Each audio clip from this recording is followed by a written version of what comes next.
Today, we will be speaking with guitar player Steve Dadaian about his upcoming album, Revenant City, out May 9th. I hope you enjoy. Hey, Hello, how are you? hey, how's it going? Good, how are you doing? Just doing a little bit of work and excited we get to meet and talk some music today. Yeah, same. I've been going through a lot of your videos and very impressive, obviously. You've worked with some of the greats throughout the years, and I'm sure that's been pretty crazy for you. But this is your second album coming out on May 9th. First of all, I wanted to talk about the is so exciting. I haven't been able, I think my internet's being funky. I haven't been able to hear all of it yet, just what you've released so far. I tried to get it ahead of time, but unfortunately, they weren't able to get it to me in time. But I want to talk about the title of the album first. Tell me about the significance Yes. of Revenant City. Um, I am excited for you to hear the whole thing. The two that we released are good samplers of the rest of the album. A lot of the elements try to introduce.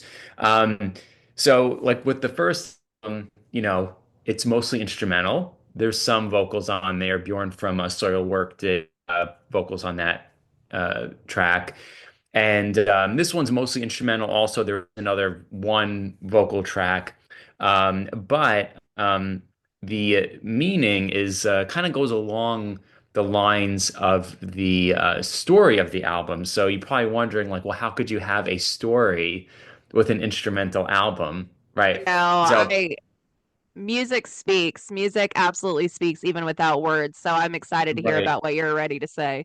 Yeah, so what I tried to do was to so this album is a continuation of the first in some sense, and you're right in that even instrumentally they each tell a story. But I did have also with the packaging of the album, there is actually a booklet where there's a story that it outlines, and each song references a moment or a scene in that story. Oh, wow. So, so this album is kind of the same way. So people that do download it or buy on Bandcamp, whatever, they should get a PDF download of the little booklet that you would normally get a physical copy, which I love physical copy. So kind of the long roundabout answer is that the title Revenant City references the city on the album cover, which is this floating city. Mhm. And Revenant meaning like a ghost, people that, kind of coming back from the dead, so to speak. That describes the people that live in this city. So this city is floating above the ocean, and the main character finds himself after having escaped, from the first album. Um, Given a choice, living or dying at the ocean, and he chooses to live. But as part of the bargain of living, is that he has to live or go to this city where these other people are living that are also stuck in between life and death. They're in this intermediate phase of existence. And so the album outlines this character's journey to this city that's floating above the ocean. It outlines his journey there, what he sees, and that's all I'll say. But it references that place that he's going to, the significance of it, the things he got from the first album, how that impacts this one, characters he meets.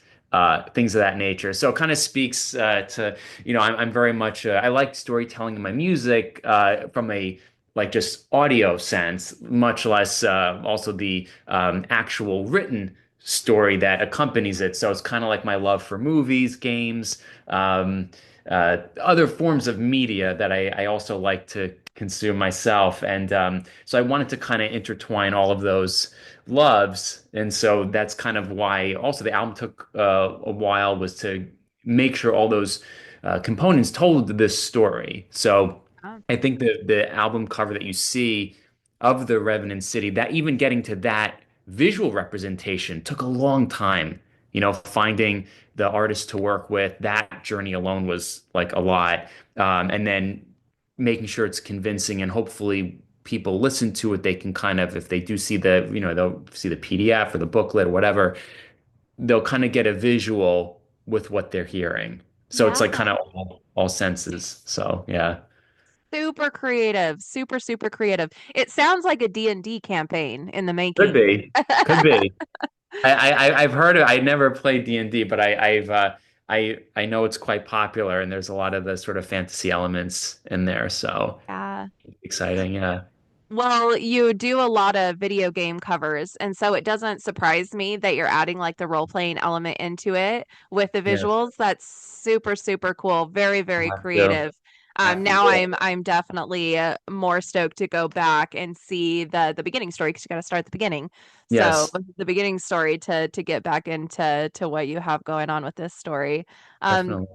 Super creative. Yeah. Have you thought about adding like a comic book component at some point as well? So that was a consideration because the booklet's 20 pages that comes with the physical Oh, wow. copy. Okay. And there's original artwork in there. There's no AI. It's all original hand-drawn artwork. Awesome. Um, and so the booklet alone's 20 pages, and it was really pushing the limit of what you can fit inside just like a CD per se, like let's say. And really much longer than that, it's going to affect the packaging. It can only be so long. And so there was a consideration that like, should I just expand the story? Should we make it long form? For right now, I was thinking, what? I can convincingly tell it in this format, but I think expanding it would be something that would be fun. Or even in something like a vinyl format, there's a lot more real estate on the packaging to do that. So that was a consideration. I know there are bands that have kind of released these sort of like I would say other cool forms of media along with the album, and I think it's a great way to tell that story. I think it's definitely something I'd like to do in the future, for sure. Yes, I think it would be really cool. So you have done Dream Theater covers before, but now you have a Dream Theater guest on this, which you have Yes, already released, which is yes, absolutely incredible. Like top musicians, obviously, and so having a top musician, I want to say up and coming, but you've been doing this for a long time, well, with other top musicians is really, really cool to see. How did that relationship kind of come together? yeah, it's a great question. Yeah, so I've been doing this a little while, but I would say I do agree up and coming in the sense that like the amount of time I've spent doing solo music hasn't been that long Right. or the amount of time I've been active as like a session player, recording artists and everything. It was interesting with Jordan. One of my earliest memories was of seeing a band was going to see Dream Theater. Oh, how cool. And so, I'm from New Jersey, and they're all mostly New York guys. I mean, they don't all live in New York now, but outside of their singer, who's Canadian, a lot of them live in New York, Pennsylvania. So we're all in that tri-state area. But one of my first memories was seeing them, and actually, I even seeing Jordan.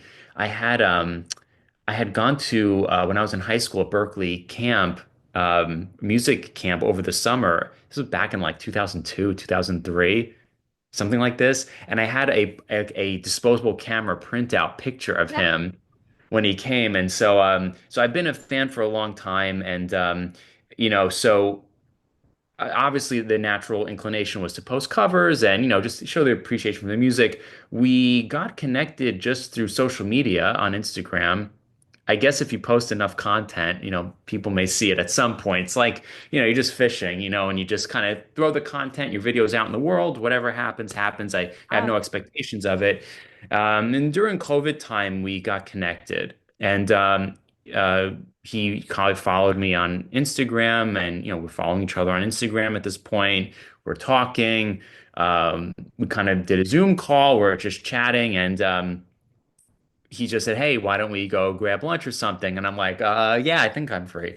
And I said, "By the way, where do you live?" We realized we both live quite close to each other, oh, and so we got to just get together, meet, and he's probably the most down-to-earth person, period, let alone, I mean, the music world space, even besides that, he's become like a great friend. And I played guitars on his album, Permission to Fly, which I encourage everyone to check out too. It's for anyone that likes prog, killer album. So I recorded guitars on his, and while we were doing that, um, naturally I had to ask. I was like, "Hey, Jordan, if you don't mind, these songs are great. I'm gonna take them home, work on them. I have something I'm working on, if it's okay." And he's like, "Yeah, whatever." So I show him the song Garden of Stars that we released, and he was telling me stuff about the song I didn't even know, and I wrote it. He's like, so he started, because he has perfect pitch. Hmm. So, um, so he's hearing this lead line that like I wrote maybe a year ago, and I'm like trying to remember what I played, but he's playing it in real time, you know. And so he's harmonizing it. He's coming up with these all these crazy ideas. And there's like this ambient section with these chords, and I don't even remember what chords I played. He's like, "Oh, you got like a C minor this with a flat this and a sharp that." And I'm like, "Okay." And so he's just going through and he's coming up with all these crazy ideas that worked so perfectly. Um, and that's how he is in the studio. Like he just everything is just constantly flowing and it's natural. Like he can read the piece, he hears it once, maybe gets an idea of what it's like, and then without hesitation, he's just, okay, what about we do this? And he's got like, every sound imaginable plug in his keyboard. He's got the Kronos and a million and one keyboards. He's got everything at his disposable. And that's why they call him the wizard. He makes magic, he's like Yeah. conjuring ideas. But yeah, we originally, kind of got together just as friends, respecting each other's musicians, and that kind of just grew from there. So, when he's back in the area, we'll get together, jam, hang out. So he's obviously just the most talented person imaginable, but he's also become a good friend over the years. So having him on the record was like, it just felt like everything coming together. It just felt like the Yeah. right thing to do, because we're such, good friends, and we work together so often. So I was very, very fortunate, Yeah. to at least get some of his time, because of how busy he is, Dream Theater, the Right. touring world. So, but that really elevated the album, I think, in a lot of ways. I am a sucker for full circle moments. So the fact that that was one of the first shows that you went to and then Yeah. it's turned into this is so freaking cool. Isn't that the best? Like I saw them when I was maybe 13, 14 years old. It was 6 Degrees of Inner Turbulence, that record when that came out. And I think Queensryche was opening for them. Oh, oh And wow. yeah, and at the time, I kind of knew Operation Mindcrime. I knew Empire. I knew like some other songs. I hadn't at that time delved as deeply into them as I have now. But if you told me back then, oh, by the way, you're going to do an album with him, or you're going to record, I would have, I just barely started playing guitar at that time. I didn't know anything. Um, Right. and we all kind of start at some place, but Yeah, having that happen was really great. And, a lot of times people say don't meet your heroes, but in this case, I'm glad I did because he's a wonderful person. no, I will say in the metal world, I feel like that's less of a problem than probably in the like outer world. Sure. Because I've met a lot of metal musicians that are the most sincere, kindest people. Yeah. But I do think probably outside of the genre, maybe it's less common. Yeah, for sure. No, no, definitely. Yeah. I think you're right. It is a very, I would say, the metal, and especially if we've wanted subdivided further, the prog world, Yeah, it's a small community. I mean, look, there are millions of fans, and there are so many people in it, but relatively comparatively to say like pop music or country or whatever, it's a smaller world, and I think there's some of that camaraderie that comes along with it. So no, for I sure. definitely right. Yeah. So you said you started playing around 13. Do you remember what it was that made you decide you wanted to start playing guitar? Like was there a certain like video or experience or were you just like, Yeah. Yeah. So where I'm from in New Jersey, we had a class in junior high, cycle class, and you played guitar for like 4 weeks. and then you did home ec for 4 weeks, and then Oh, you built a interesting. birdhouse for four. It's just like very random, kind of almost like non-traditional academic classes, but stuff that is kind of good to know how to do. Yes. So for that guitar thing, which was just required, which is like unheard of, I think, today. Uh, Yeah. my band teacher of all people was like, you got to listen to, I don't know why, but he kind of like singled me out and he was like, you got to check out Jimi Hendrix. Check out Jimi Hendrix. Listen to Purple Haze. And I'm like, okay. So I went to find like Are You Experienced? I went to like a local like record store to buy a CD or something. Um, and they didn't have that, but they had Electric Ladyland. Oh, yeah. And so I got that, and then I heard Voodoo Child, Slight Return. And that when I heard that riff, I was just like, this is the coolest thing ever. Like, I have to be able to do that. So, that album in particular was like the one thing that I was like, I need guitar lessons. It's like, Mom, it's not a phase, no, that's wrong genre. But get the same sentiment. It's like, that's kind of what sort of inspired me to like want to learn because I think, Yeah. and a lot of guitar players might agree with this, is like when you hear something that's like very inspiring to you, you'll say to yourself, man, if I can just do that, then I'm good. I don't need to know anything Right. else. Right. With every phase of a new player that you meet, and so hearing that kind of inspired me to like want to even pick it up, and then from there it's just you go down the usual rabbit holes of okay, now I'm gonna get into this guitar player. I'm on an Eddie Van Halen kick now, and then I'm on a this kick, and I'm listening to Jeff Beck now, and then you kind of find and navigate your way through all of them. But that album in particular was like I would say very uh, inspiring, and then Yeah. moving along, each phase subsequent to that kind of led me to the prog world and Yeah. where I am now. So yeah, it's a long journey. My son's name is actually Hendrix. He was named after Jimi Hendrix. Oh, there you go. Yeah, and it's funny because he probably about the same age. He's 17 now. He just turned 17, but started Wow, playing guitar and he is really, really good too. So that's I'm like, unbelievable. he wanted to play drums when he was younger, and I thought, oh, that's going to be hilarious having a Hendrix play drums. But Right. obviously, I was I was very encouraging with whatever he Yeah. wanted to do. But uh, Yes. that's super cool. So you've already been able to work with again some of the or at least alongside some of the greats. Do you have like your white whale of who you would just love to be able to either collaborate with or even just like rub elbows with? Yeah, there's so many good players, and it kind of you listen to the album, it's like I wanted to showcase like the different facets of my playing. So I do Yeah, play a lot of the prog metal stuff on electric. I do come from a classical guitar background. And so there's some of this fusion. I know fusion kind of has the implication of the jazz element, but like there is this fusion element in the technique from these different worlds. Um, One of my favorite players, Steve Vai, would be great. He'd be great to play with. yeah, And I have like my like bands that I would love to kind of even just sit in with like a Gojira, System of a Down type of bands that aren't because I'm a lead guitar player, and I do love rhythm, but I'm essentially that's my a lot of my focus is how I tell story through melodies.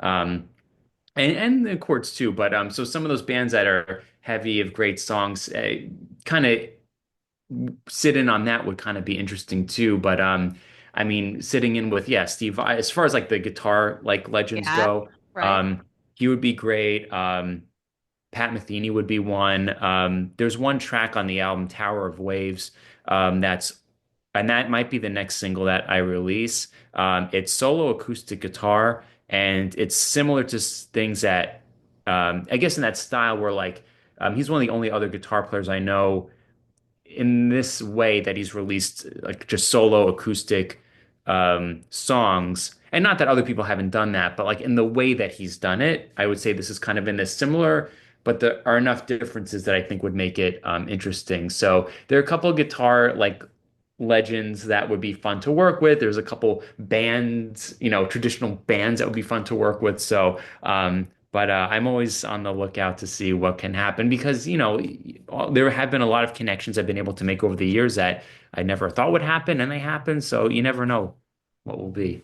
You need Yeah. to get on the Bumblefoot Rolodex. He's got like this text chain. I can't remember what he calls it, but he has like this text chain where, or text or email, it might be email, but where a whole bunch of guitar players all like email or text back and forth and collaborate on a bunch of different things. So you need to get in on that. I should. He gave me a couple lessons when I was growing up. So He's so he's great. he's a New York guy, but last I knew he was in New Jersey. And when I was in high school, I got a couple lessons from him, and he's just the nicest He really person, is. He isn't he? Like, really and is. just so talented. It's funny because there's so many great guitar players out there. And despite like all the great new players that are out too, I always come back and I say, yeah, but Bumblefoot's playing. Yeah. He's as great as all the new players are. It's like I always pay respect and homage to a lot of the players that I know are still active and still playing because of just how insanely talented they are. And he's Yeah. definitely one of them. But no, it's a great name. It's a Yes. great find there. Yes, for sure. I'll Yeah, hit him you guys up would about be an that. awesome Yeah. collaboration. Yeah. Especially, yeah, since he's right there in your neck of the woods, it makes it even Yeah. easier. Yeah. Give him a shout Um, out. so the other song was the title track. It's a really cool video. It's got really cool lights and stuff. Now, when you do perform live, is that something that's a big part of like Fellini does like a lot of the really cool lighting and Yeah. everything? Is that something that you try to incorporate? I think for live, yeah, there's some of that. I think for a video we do a little bit more than I would live. But Don't go live, Meshuggah.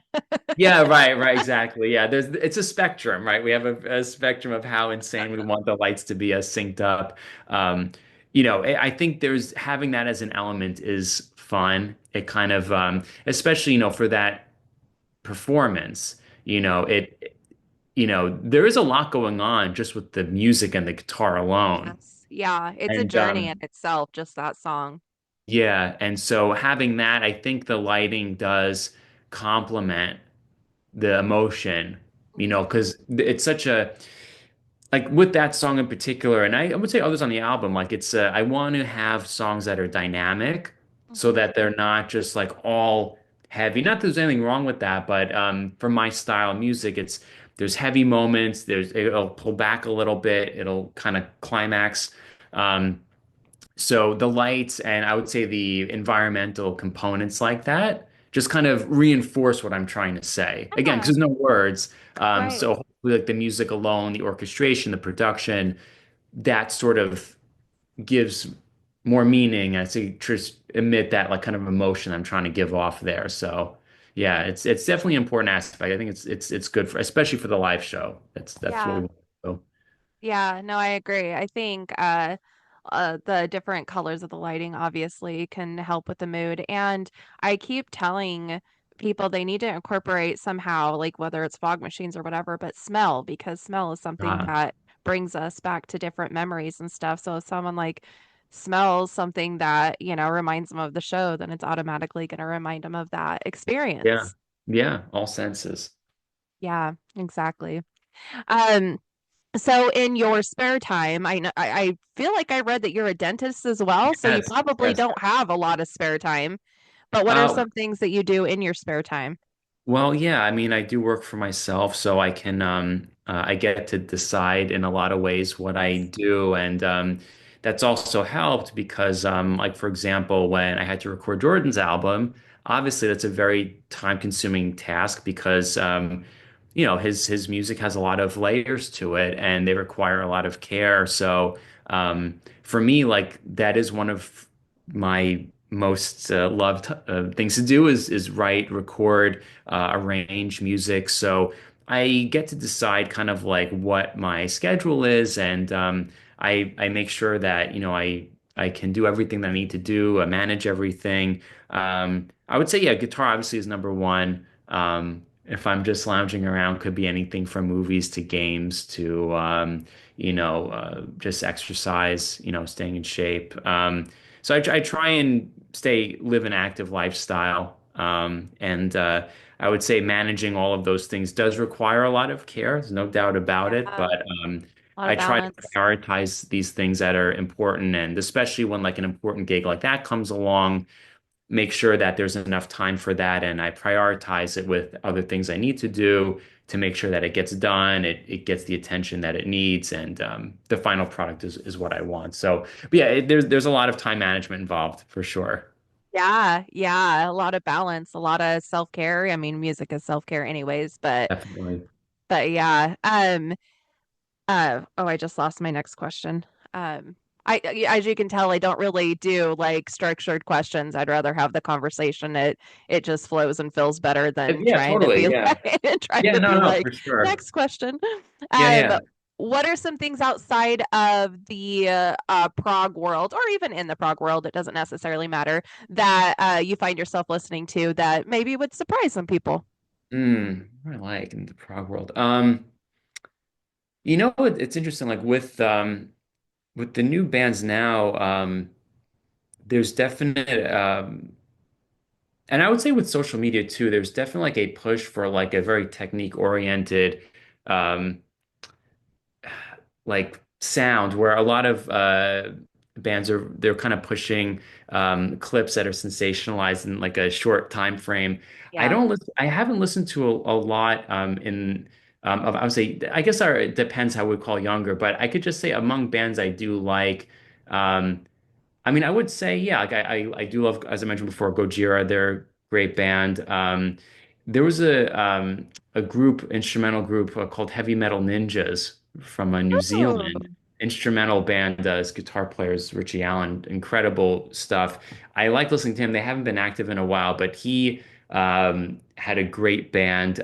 For anyone that likes the instrumental prog stuff, he did it just as well as anybody. They're kind of a lesser known band. I mean, they have a following for sure, but uh, they're a group I wish they had a more album. And maybe they do, I don't know, but unbelievable. I think they had two albums or maybe a EP and something else, but they were really great. Could be what else? I mean, even a lot of the video game covers I do, like a lot of those composers, they write some really great music yeah. on their own. I've seen like even like the composer like Joe Hisaishi. He did a lot of music for Studio Ghibli films. Oh, yeah. I've seen him before live. Unbelievable Oh, piano player wow. as well. Random Yeah. stuff, and it can be anything. I'm kind of open to all styles of music. Yeah. I don't really, especially being a session player, I kind of have to be accessible to a wide variety of things because I don't know what might come through the door, and it might be something that if I'm not as familiar with, it makes it much harder to like convincingly um, play that. I guess in my own spare time, I do tend to, as you mentioned, Plenty, he's great. His music's wonderful. It has a lot of the elements I look for. So there's groups like that if if you're in that world, it's hard to not like that. But yeah, there's definitely a wide variety of these styles of bands. If I look through like my Spotify playlist, I'm sure there'd be a couple that I'm like, oh yeah, I listen to that too. I would surprise myself. But those are a couple that that I listen to. I think are fun. Yeah. Have you ever listened to Unprocessed from Germany? No, I haven't. They're really, really good. They're kind of like a Polyphia kind of sounding, but with lyrics or with vocals. And there's two guitar players, but one of them sings while he plays that really complicated, complex stuff. Oh it's the wow. craziest thing I've ever seen. I can't even understand how he's able to do it. He says he just learns how to basically play it until he can do it in his sleep, and then he puts lyrics on top of it, but it still seems like, the rubbing the head, patting the head thing. Yes, yeah, that's so interesting. I'm gonna write that down. So I can look this up later. Yeah, They're really good. yeah, there are some people, and that's the one thing, even during like when I think everyone was locked down during COVID, it was like you had a lot of time to discover new bands. That's the one thing too, is like I would see so many great players and you're just like, how did they do that? How are they doing Yeah, this? But that's a nice find to see someone like that. There are some of the older bands too that have been out for a long time, like Symphony X. You know, like yeah, whenever they're around, I'll try and catch them. I think they do have a tour coming up. But yeah, so some of those like older bands I love, and I love that they're still like out touring and they're playing, and they're just as good as ever. yes. But discovering some of the newer acts also is there's something definitely exciting about that. So I'll take that recommendation strongly. I'm gonna check out the Heavy Metal Ninjas too, because that sounds Yeah. like a good time. Yeah, it's I think you'll enjoy it. It's they kind of have the like the outfits that go along with it, and the music itself though is I would say the playing is like off the charts, so it's next Yeah. level. Yeah. Nice. I love instrumentals, so I really look forward to and get excited about. John Five is one of my favorites, and I started listening to him. I think it was like right before right before or right during his second album, so it's been Right. a few years because he's got like eight or nine out now. He's got a Yeah. ton of them out, He's but yeah, he's a great player too. And it's like funny because depending on what group you're in, like people will maybe think, oh, you're only this because they're not maybe not showcasing their full abilities. But I didn't know much about him, but when I saw him doing his solo stuff, I was like, wow, like he's great guitar. I didn't know that and how good he yeah, was. But yeah, he's another artist where it's like almost like in some ways surprising. And maybe there are people out there that have been like, well, I knew this all along, but I just like for myself, I only knew of him when he was in a more band setting, not on his solo act. But I guess he's in a back in a band, right? Because he's with Motley Crue now. So yeah, but yeah, he yeah, plays with bands that he doesn't really get to showcase what he can do, and he plays so many different styles of music that yeah, you wouldn't know unless you went out of your way to listen to it, you know? John Mayer was like that for a while for me Heard too. 'Cause that. I didn't really know like as a guitar player how like great he is. Mhm. Um, you know, because when you're playing like he's an amazing songwriter, and maybe that style of playing wouldn't have suited those songs at that time, but kind of once they break off on their own and they get to kind of showcase themselves in that way, I mean, there have been some clips of him. I'm like, oh yeah, actually, he's a really great guitar player, like in his own right. So Yeah, I like discovering that about people, like when they have these like kind of yes. hidden talents, but like just things you didn't know they could do or you wouldn't expect. There's always Right. something, there's always something like fun about that. So Yes. I Yeah, like that. it's like unlocking a new door or a new secret. I didn't know that until I saw him on Crossroads, and then I was like, oh, because yeah, I just didn't know much about him in general, but yeah, I had no idea until saw him on the Crossroads and Yeah. Yeah, that's super fun. Yeah, he's great. And there's quite a few players out there too. They'll just be in like a band where they're playing for the song, which that in itself is important. And sure. that's kind of like with this album too. Like I wanted to make sure these songs came first. Like there have to be melodies in there, good riffs, harmony has to make sense. And I Yeah. love all the techie stuff. Don't get me wrong. I love shredding. There's nothing and doing all the, technical playing, but the song has to come first. Yes, Um, and there's so many people like you'll see someone like Guthrie Govan who like it's like one of the greatest guitar players on the planet, for and sure. he can definitely play in a band setting. He'll play like with the Hans Zimmer and the group setting serves the purpose there.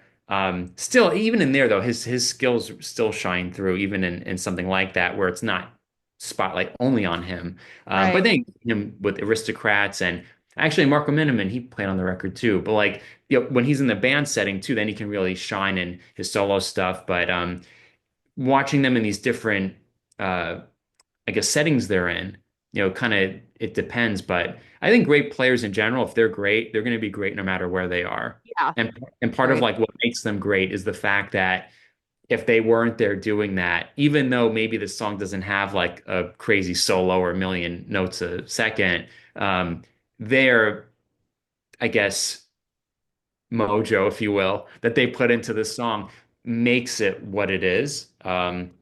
So there's definitely that kind of unspoken thing. Like, for example, on Garden of Stars, the single, um, there's an ambient section of like clean guitar playing. And if you hear the ambient sounds, the melody, that was Jordan. I did the Oh, I did the chords and I'm playing the rhythm, but Jordan did that ambient. So, but to me, that's one of my favorite moments where it's just like very ethereal, very like kind of atmospheric, and it's not flashy or anything, but it just served the song so well that I can't really describe it any other way than saying like that just really tied everything together. And that songwriting element is there. So I guess at the end of the day too, it's what makes them great is just their ability to read the song yes. and add that. So anytime, yeah, players can do that. That's kind of more what I gravitate to Yeah. lately is I see like if they can incorporate the technique into that, that's even better. But for people I can have that come first and then include their technique and all the other flashy production, whatever, that's cool. But those are things that I'm looking for now, what I kind of resonate more with. But Yes. it's all good though. It's all music. So at the end of the day, No, I totally agree with that though, because I think that there is a lot of incredible, talented guitarists out there that, can just do like the flashy, shreddy stuff. But there is something to it becoming a song, it becoming a feeling, it becoming an yeah. emotion, it becoming a melody, it becoming that does take it to a whole other level. So it is super important to do that. Yeah, like I saw Pat Metheny, who's on the Dreambox tour lately. It's just him, you know. And there aren't many guitar players that can just sit down with a guitar, no band, and entertain you for like an hour and a half. You know, Yeah, like Jordan can do that. Jordan can sit down at a piano, and he did. He went on a solo tour. He sits down at a piano at his keyboard, and you're entertained, and he has your attention for like an hour and a half, and it's just like they can do that. It's not, and if it was just, mindless noodling, that wouldn't be attention, but they have ways of engaging you with their compositions, their songwriting, plus the technique, of course, is what gets probably a lot of people in the door, right. but they're able to keep your attention that way. So players that can do that, I think, are definitely on a different level because also it says that, they have songs they've written, compositions that are meaningful and um, are worth listening to. Yeah, Yeah. because anything else can be just fatiguing after a while. But when you have that there, um, it's something I think that's to be valued. So you can either leave the concert being completely demoralized, like, oh man, they're so good, or you can be inspired. I try to choose the latter, Yeah. be Yes. inspired, because they're so great. And you get to witness that, getting to like, what a privilege, you get to Yeah. witness uh, great musicianship and something that, not very few people can do.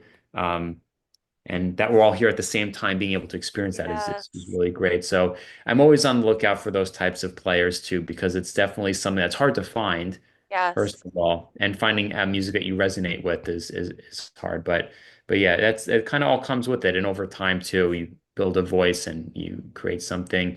Even with the album too, I think kind of why it took so long was because like in my case, like I don't like making songs if I don't have something to say, Mhm. and it took time to like really each song like representing a scene or a moment or a character, like to really grab the essence of what that is, takes a long time to do Oh, I'm that. sure. Yeah, so it's like I'm not like the most prolific in terms of okay, I have an album out every year, album out, but the stuff that we do release with my drummer engineer that we all put this together, it hopefully convincingly tells a story. And that's kind of my perspective on how I come about making music is that if I have something to say that's meaningful and I can say it, I'm going to try to do that because I Yeah. hope that at the end of the day, now we have at least two albums worth of compositions that I feel,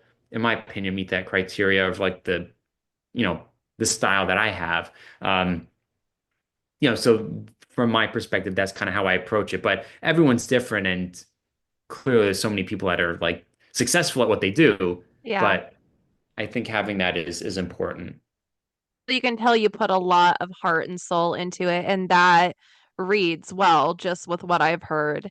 And that's something that, I mean, I think musicians, tend to do in general, but there's also like that extra care that sometimes people put into their music instead of, like you said, like just kind of releasing next after next after next because of for whatever reason. But yeah, so I cannot wait to hear the rest of it. I'm really, really stoked to hear it. And I'm even more stoked now to know the story behind it too, Yeah, because I had no idea that you did that. So yeah. I'm really excited to dig into that as well. Yeah, I'll get you. I'll make sure you get both copy, the first and the seconds. Yeah, volume one, volume two.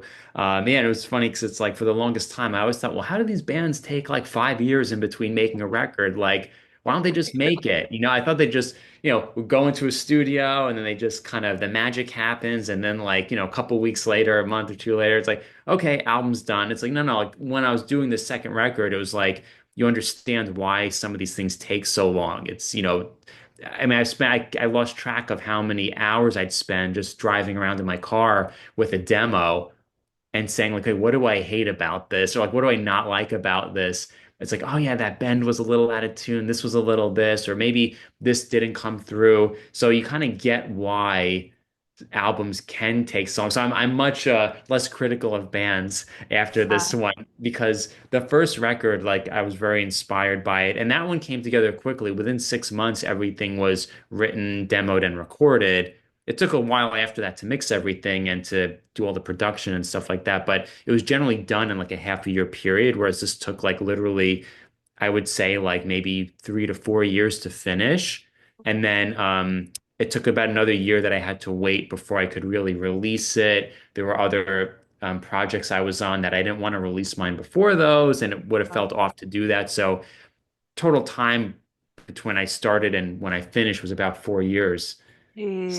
So yeah, so I was like, I felt an obligation. I just got to get this out, and I got to get this out in the public. So yeah, so I'm just releasing songs now that I think are great representations of the album, but Mm. also don't take away from some of like the real juicy moments on there. Like we mentioned Meshuggah, if you do like that, there's a track on the record I think people will like. Ooh. Yeah, I think it's track 4, Shadowborn. It's a very like kind of has there's some Meshuggah vibes in there. But again, Interesting. still the prog elements are well represented. So there are songs on the albums that I consider to be gems that are on there that I'm not releasing as singles because I want people to kind of experience that for the first time. Like if you experience like a great movie or a great series for the Yeah. first time, you're almost like jealous when you give a recommendation to someone and they're going to experience that for the first time. So I'm Yes. like, I want people to hopefully, if they can resonate with it the way that I'm hoping that they do, I'm hoping that people can really enjoy those moments for a first time listen and kind of like appreciate the meaning behind it. But again, I record the music as how I intended it, and I just release it out there, and whoever it resonates with, I'm eternally grateful for anyone that enjoys it. But there are some really cool moments on there that are not singles, and it was not that they're not single worthy, but I want there to be at least something for them to enjoy. But hopefully, these four that we're releasing, we have two now, we have another two Okay. um, that we release. I think if you were to have like an appetizer sampler, if you will. It gives like I would say the broadest like palette of like what's there from like has heavy riffs, um, the solos that you would expect, some of the more like rhythmic, like ambient stuff. And that one all acoustic track will be a single too, because I think that's like also one of my favorite songs I've ever written. It's like 7.5 minutes or so. Oh, So it's a bit on nice. the yeah, so it's a bit on the longer side, but it's kind of like like what we were saying. It's like a journey in itself. You sit with it. You got the headphones on, hopefully, or your earbuds in or whatever, and you can see it. But also, when you're hearing it, you'll hear kind of the different movements and Yes. things that nature. So I think these four are good representation, but maybe someone that hears the record, there's 10 tracks total. So maybe someone that hears it would think a different four might be a better representation. But I felt like of what we did, this is a good sampling of them. So there's other two. They're coming out sometime between now and May 9th. Okay, cool. So I definitely recommend anyone to like kind of just stay active on the socials if you can, stay up to date. I'll be releasing dates for the other two soon, and I hope everyone can check those out. They should be a lot of fun also. I love long instrumental songs, and so I'm excited because it is totally a journey. Aether Realm does this one called The Craft and the Creator. Mhm. That's all instrumental, and they go and it takes you on different like genre journeys throughout it, and I love that. So I'm super stoked to hear it. Yes. Yes. Yes, and you're an incredible acoustic guitar player too. I mean, when I had first seen your first acoustic guitar song that I saw, it totally reminded me of Andy McKee. Oh yes, he's amazing too. Yeah, he's Yeah. a great player. I love that whole style that he's Hmm. got going on and players like that. It's so creative Hmm. and artistic. So yeah, no, I'm glad to hear. Well, that's I'm in good company then. If Yeah, for sure. so You're in yeah, good great. company all across the board. I mean, again, what I've heard, which I have unfortunately not been able to hear all of this album, but have heard a lot of what you've done, and you're absolutely incredible. So I'm super Thank stoked to you. see where it goes from here and how this album is accepted. And I'm excited again to hear it. And Thank you. hopefully one day we'll be able to see you on the road. Definitely, yes. I know, my own solo stuff, I definitely like to do that. I think in the meantime, I might be doing some guitar clinics. So that would be fun. I play ESP, so guitars, and I am doing a demo for them for a guitar that's coming out in 2025. Nice. And along those lines, it will feature a new performance of the title track, the Oh. that epic kind of like climactic solo at the end with Uh-huh. that clear section and the epic. I'm doing a whole new performance. It's the same solo, but like a new live performance. I'll be doing that for that guitar.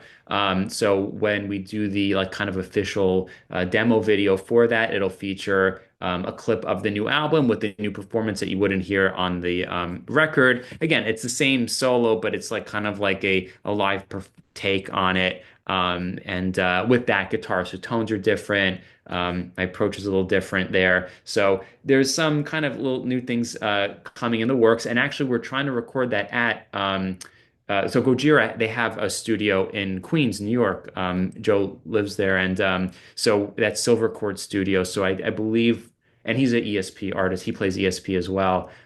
So we're gonna try to do that at his studio. It'll be my second time going there for that, which will be fun. So Ah. there's cool new things on the works. I know, hopefully with Jordan's solo stuff too. I know at some point when he has time, I know he wants to um, do a second album, possibly some live gigs for that. So we'll be on Oh. the road. Well, it's coming. There's some logistics we're gonna figure out, but they're happening. Geez, busy, busy, but all Yeah. so good and exciting stuff. Yeah, it's fun stuff, all of it. Yeah. Yes. Oh, I'm Just so trying to I'm stay so active. stoked. Yeah. Awesome. Well, thank you so much for taking this time with me. Yeah. No, You thank you. are so insanely talented. I am so excited to see all the stuff that you do. Thank you. But obviously, of course, I do hope to see you a solo at some point. Yes, no, we'll make it happen, and I'm excited for you to hear it. I'm definitely get you that music, and excited for everyone to hear it. So no, but it's so fun, and thank you for even having me on the show and doing the interview with me. Yes. It's so fun. Anytime. Yeah, Anytime. I love talking about this kind of stuff and yeah, I love picking the brains of musicians, especially ones that are incredibly talented. So thank you for you taking the too, time as well. too kind. Thank you so much, Nick. I really appreciate it. I hope you have a wonderful rest of your day. You too, and thank you again. It was a lot of Thanks. fun. Bye. Take care.